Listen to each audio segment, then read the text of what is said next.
Welcome! Today we're examining the Smart Rifle, looking at the most popular builds, whilst also factoring in those secondaries. I've mined through your YouTube comments and the Steam forums in my quest to find not only what is the most popular build, but run simulations to see which of them stacks up against each other. All of these simulations will be run on the Hazard 5 carry, making the game think there are 4 players for that additional HP and resistances. Let's see if by the end of this I even change my recommended build.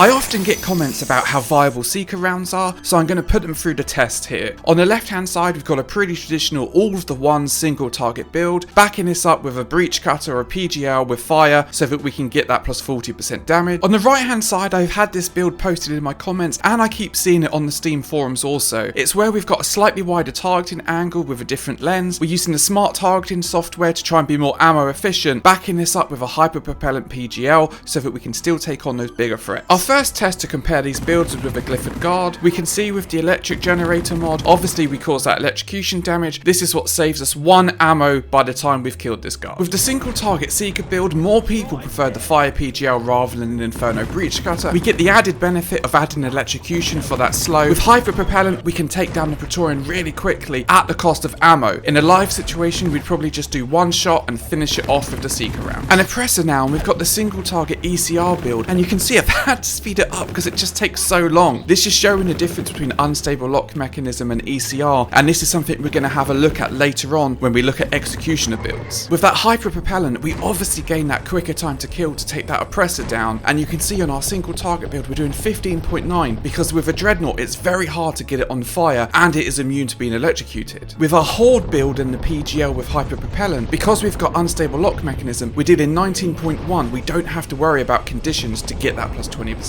damage. Our final experimental scenario is against a Horde. Here we've got 14 grunts, 7 slashers, 7 guards, 2 Praetorians and 1 Oppressor. This is a really good test for the build, utilising the primary and the secondary in conjunction together so that we can see how well you can deal with this Horde. The fire PGL, or even if you had an Inferno breach cutter as some people use with this build, performs admirably, taking out the Horde, allowing you to use your Seeker rounds to really get through. You don't have to worry about those Praetorians with their armour or the Oppressor. You don't have to get to better angles, so you can really focus on the PGL to take down the Hordes and then the Seeker rounds just to deal with those bigger targets. This works quite well, and utilising those Seeker rounds to help you kite and go through armour. Moving over to our build where we're using the Smart Rifle to deal with the Hordes, and then we're stuck with that because we've got hyper propellant which does nothing to the Hordes. We're really relying on the Smart Rifle here, and you can really see the struggle that I'm having. Even the hyper propellant, it's difficult to try and get to decent shots with angles. We've got the Horde really coming up on us, and actually I couldn't even really do a very good job at trying to stay alive on this one, and I tried this multiple times, died each time. I even tried it with sentry guns set up, and it took me 3 attempts before I survived one and took out the Horde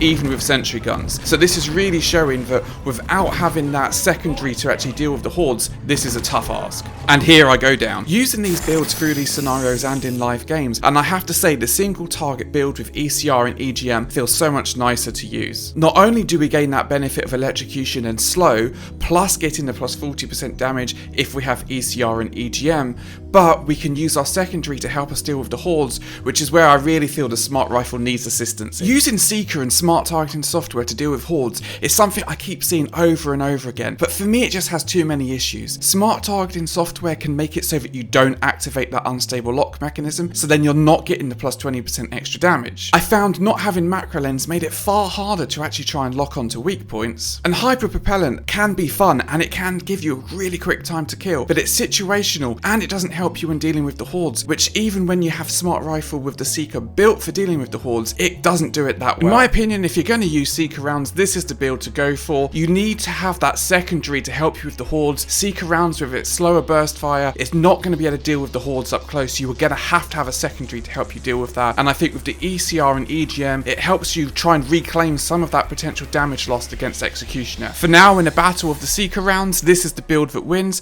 but let's see later on how well it does against Executioner and ECR.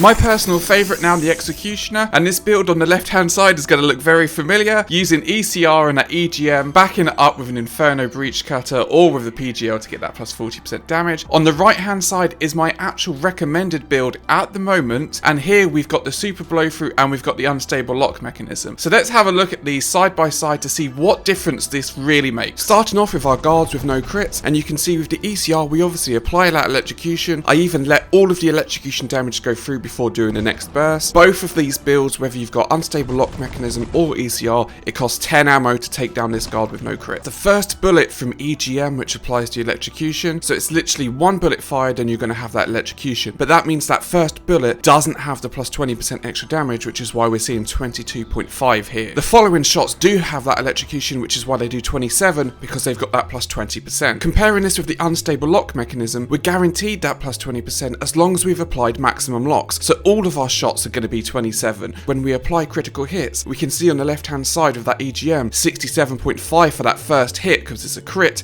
and we haven't got the electrocution. In a scenario where all of bullets critical hit, it's actually the same ammo consumed even with that less damage on the first hit. But if the following shots don't all critical hit, it can consume more ammo on the ECR and EGM. Moving over to a Praetorian now, we've applied our Inferno Breach Cutter and then unloaded with our ECR and EGM. With the blow through build, we obviously don't need to fire the Breach Cutter, we can just go straight in with the Smart Rifle. Putting these side by side, we can see on the left hand side we're dealing 37.8 because we've got that plus 40% from the fire and the electrocution combined with ECR. On the right hand side, we're only using unstable lock mechanism for plus 20%, which is why we've got our 32.4. The timing difference is negligible. We've used 13 Smart Rifle ammo on the left hand side with ECR and one Breach Cutter shot, but we've used the full 24 magazine on the right hand side with unstable lock mechanism. With an oppressor and the ECR now, if we don't set it on fire, we're only going to do our base damage of 27. When it is on fire, we're only doing 28.8, presumably because of the oppressor's fire resistance, and this actually increases our time to kill quite considerably on the oppressor. Comparing this to our unstable lock mechanism with blow through, because unstable lock mechanism guarantees that 20% extra damage, we're just going straight in with our 32.4, which is actually more than if we set it on fire. This is not only giving us a quicker time to kill, but it's also saving us that Breach Cutter ammo. People often comment that the ECR version is going to take down the oppressor much quicker, but this clearly shows that that is not the case. It actually takes more ammo requiring Breach Cutter. We have to set that oppressor on fire first, otherwise we're only dealing 27 instead of 28.8, whereas we've got super consistency on the right hand side. As long as we've applied our 8 locks, we're dealing 32.4 and we're going to take that oppressor down quite quick. And when it comes to Dreadnoughts, unstable lock mechanism is always going to be better. With unstable lock mechanism, it also frees up our secondary. We don't have to take Inferno or fire on an RPG, and as I go over in my Breach Cutter analysis, you could take a different overclock and build. The ECR build is worse against oppressors and Dreadnoughts, but you gain that potential for slow, which is amazing when we think about situations such as with this grabber. We can slow it down and it really makes it easier for us to kill it, whereas with the super blow through and unstable lock mechanism, it becomes a little bit of a trial trying to take this grabber down. With ECR, we can also take Spitball Infectors down really quickly. Now try not to laugh at how small this is. Obviously the spawn mod has got its scale size slightly wrong. I actually think it looks really cute and I'd love to see different versions of Spitball Infectors at this size in the game. With the ECR version, that slow like against a grabber can be amazing, but when we're trying to use it against the hordes like in this situation, we have to apply 3 locks to each target before we apply that electrocution. So in this situation we don't actually apply it to any of them, so therefore we're losing the electrocution damage and we're losing the plus 20% damage from ECR because we haven't applied electrocution. The blow through an unstable lock mechanism with its hybrid nature is obviously better in this situation. The ECR also not having blow through can cause us issues when we're trying to hit our bigger target and smaller targets get in the way. Here with the blow through, it's less of an issue. We know we can still take these slashes out and still do damage to our primary target. I did the full horde simulation 4 times for each of these builds, and to be honest,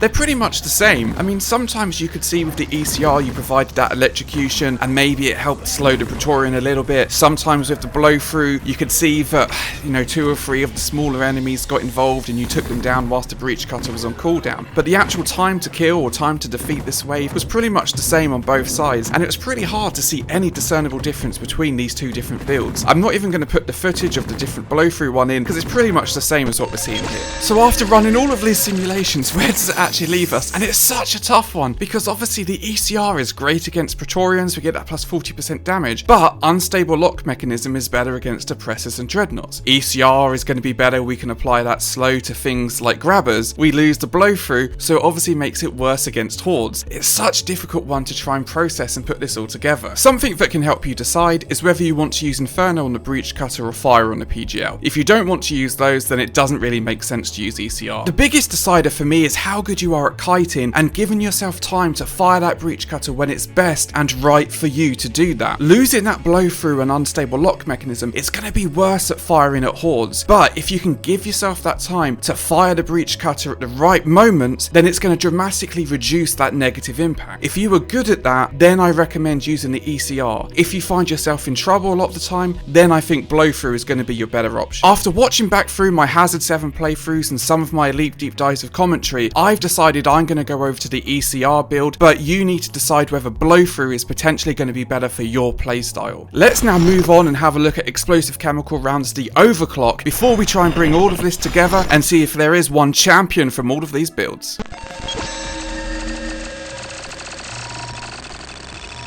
So here we are with a lot of people's favourite explosive chemical rounds, the overclock, not to be confused with electrical chemical rounds, the tier upgrade, ECR being really annoying when it comes to comments on YouTube. This build looking very familiar, all of the ones apart from we've taken our ammo, so we've got a little bit of ammo backup with this explosive chemical rounds overclock. All of these simulation runs are going to be done using the same smart rifle build, but the secondaries we're going to alternate between hyper propellant for single target on the PGL and Inferno for massive horde clearance with the breach cutter. Get in a quick baseline so we can compare this to our other overclocks, and you can see it takes us 12 ammo to take down this glyphid guard. But I went back and checked to see how many locks I put on, and a few times I went up to 5 locks rather than sticking to the minimum of 3 so that we get that explosion. I went back and it actually took me 7 attempts to take a guard down with only 3 locks each time, and I left the electrocution to go through so we got the full electrocution damage, and this then left us with 26 ammo.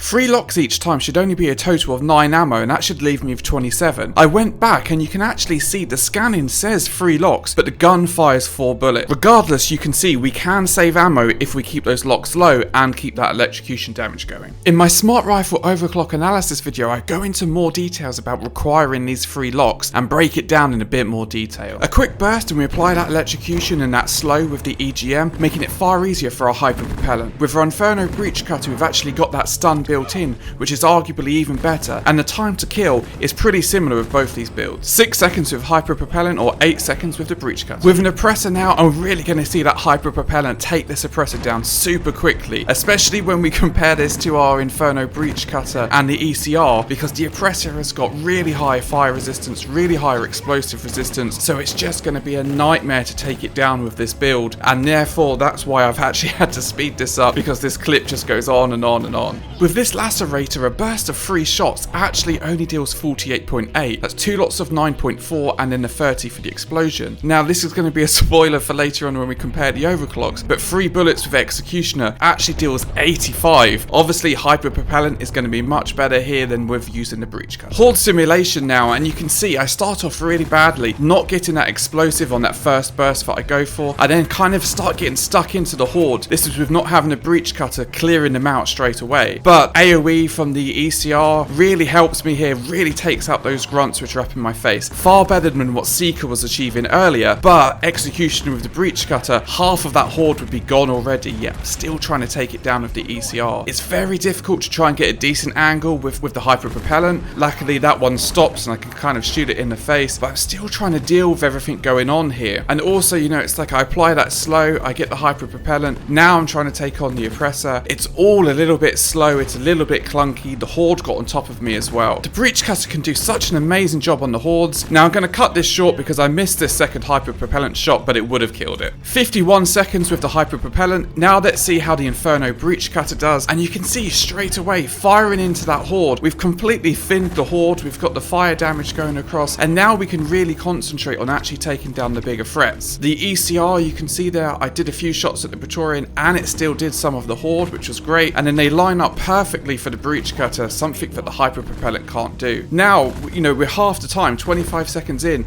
and all I've got left is the oppressor to take on, and hopefully I could do it before all of these, the wave comes in and spoils my little simulation here. Close enough, let's call it 34 seconds. Some additional targets and hyper propellant can quickly take a menace down, even if the first shot hits armor. With the breach cutter, we're limited by range, and it is a longer time to kill, especially if we don't have the range on that breach cutter and we have to purely use the ECR to take it down. With hyper Hyper-propellant, a Warden can be a super quick and easy kill, yet with the ECR it can take a long time to try and bring these Wardens down, and the more time that we're focused on this target, the less time we're focused on the hordes, or we're going to get overwhelmed. Once again, I think the deciding points on using these builds comes down to personal preference. If your primary objective is a quick time to kill, the hyper-propellant is obviously going to give you that, especially if you're really good at aiming with it. But if you are more worried about the hordes, or you find yourself getting overwhelmed with the ECR when you have hyper-propellant, then obviously the breach cutter can really give you that super horde clearing power. Here we have our three most popular builds, with Executioner either using that blow through one in the middle, or the same as the Seeker one on the left hand side. To start off with, let's remove ECR for a moment, and let's just focus on Seeker rounds versus the Executioner, because they're both trying to achieve the same thing. Left hand side we've got Seeker, right hand side we've got Executioner. Straight away, 25.2 damage for Seeker rounds, 37.8 for Executioner. When we actually bring in the ammo with this, it costs 24 ammo if you're using your RPG, or it costs 16 if you fire an Inferno Breach Cutter, whereas with the Executioner in the Inferno Breach Cutter, it's only 13 ammo, let alone if we then look at the time to kill, 8 seconds for Seeker, 6 seconds for Execution. Scaling this up to an Oppressor now, and it does not help the Seeker rounds at all. This is a reminder from our Executioner, we've got ECR on the left, and we've got Unstable Lock Mechanism on the right. If we now bring in our Seeker data, we can see it's still 2 secondary shots, but it's 46 Seeker rounds that we have to fire, or 38 if we're using Inferno Breach Cutter instead of the PGL, and it's 18 seconds to kill. Yes, the Seeker rounds can fire through Oppressor's armor, and even if you accidentally fall down a hole, you can still fire through the terrain. But that ammo save from firing through the armor, I don't think is going to make up for the Executioner's superior damage, and that slower burst fire delay is going to really increase your time to kill, making it far longer to kill targets. You also literally have a gun which can curve its bullets into weak points. Why would you want to fire through armor when you can have the extra damage from Executioner? From your comments, I know a lot of you really love Seeker rounds, but Executioner just deals so much damage, and it's got such a quicker time to kill. Yes, it doesn't go through the armor, but if you don't take Executioner, you're just leaving so much damage on the table. Now it's Executioner or ECR. I'm going to try and end this video whilst being on the fence and also being controversial at the same time. So on the fence bit, I think you personally need to try both of these builds, the Executioner and ECR, to decide which one you like, which one you find fun. The non-controversial bit, I think Executioner is much better, and these are the reasons why. Explosive chemical rounds, it runs into those issues of needing to have free locks. If you don't get those free locks, it feels really painful. You know you're wasting ammo, you know you're not being efficient. For me, it's just really annoying, like a little mini game trying to get those free locks over and over. Hyper-propellant helps back up the ECR with a quick time to kill for those bigger threats, but Executioner's already got an insanely quick time to kill, and it means you can reserve your secondary for a breach cutter, which is arguably one of the best anti-horde weapons in the game. Not having that breach cutter when you get stuck inside a massive swarm, it's going to make it so you've got more chance of going down and failing the mission, whereas if you can pull out that breach cutter, it's going to save your lives more often than not. Still not convinced or want more information? Click on the link at the top right of the screen right now. Thanks for watching, I'll see you next time.